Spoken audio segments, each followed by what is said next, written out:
क्या corona virus फिर से लौट आया है?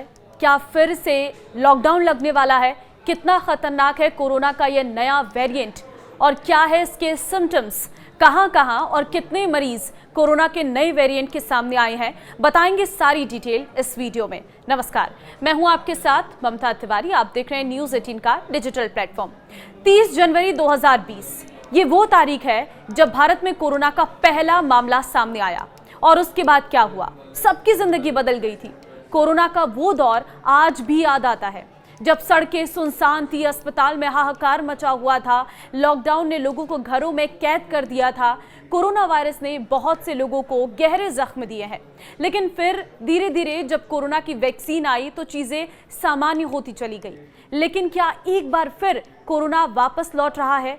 पहले खबर आई थी कि आईपीएल में हैदराबाद टीम के बल्लेबाज ट्रेविस हेड कोरोना पॉजिटिव हो गए हैं। खेल के बाद कोरोना का असर सिनेमा जगत तक पहुंच चुका है।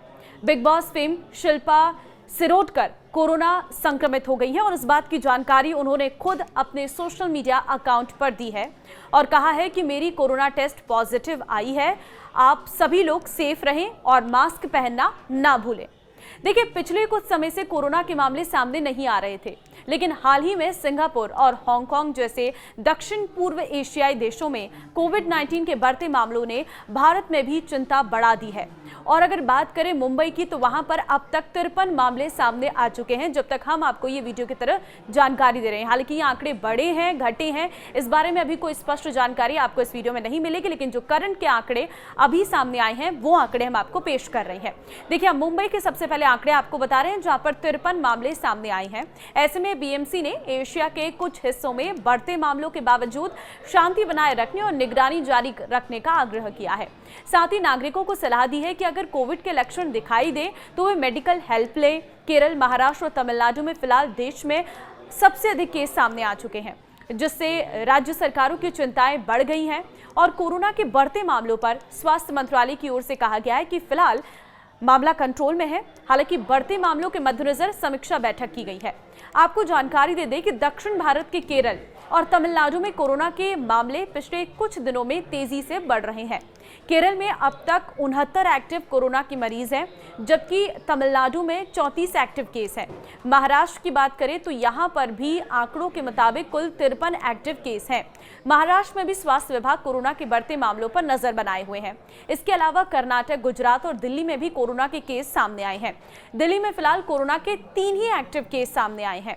वहीं कर्नाटक और गुजरात में 8 और 6 इस तरीके के एक्टिव केसेस सामने आ चुके हैं।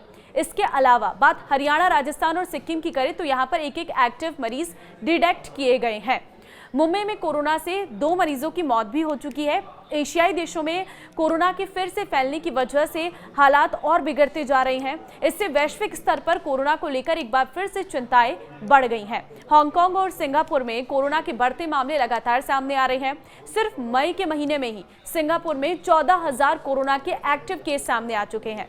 हालांकि भारत में फिलहाल ये आंकड़ा सिर्फ 257 एक्टिव केसों तक ही सीमित है, जो कि जनसंख्या को देखते हुए काफी कम ही है। स्वास्थ्य मंत्रालय ने कई स्वास्थ्य विभागों के अधिकारियों के समक्ष समीक्षा बैठक की है और बैठक के बाद ये कहा गया है कि फिलहाल भारत में कोरोना महामारी कंट्रोल में है। कोरोना का नया वेरिएंट वो भी मैं आपको बताती हूँ, इसके सिम्टम्स क्या हैं और आपको किस तरीके से सावधानी बरतनी है वो भी आप जान लीजिए। देखिए, नए वेरिएंट का नाम है JN.1। देखिए, ये नाम के इस वेरिएंट की गंभीरता इतनी है कि ये काफ़ी तेज़ी से एक दूसरे में फैलता है।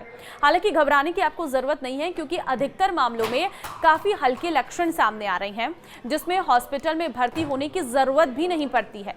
वहीं नए वेरिएंट के लक्षणों की बात करें तो साधारण सर्दी जुकाम, गले में खराश, बुखार, खांसी, नाक बहना और थकान है।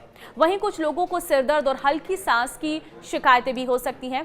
कोरोना के पहली वेरिएंट की तरह स्वाद और गंध ना आने की शिकायत इस वेरिएंट में नहीं देखी जा रही है।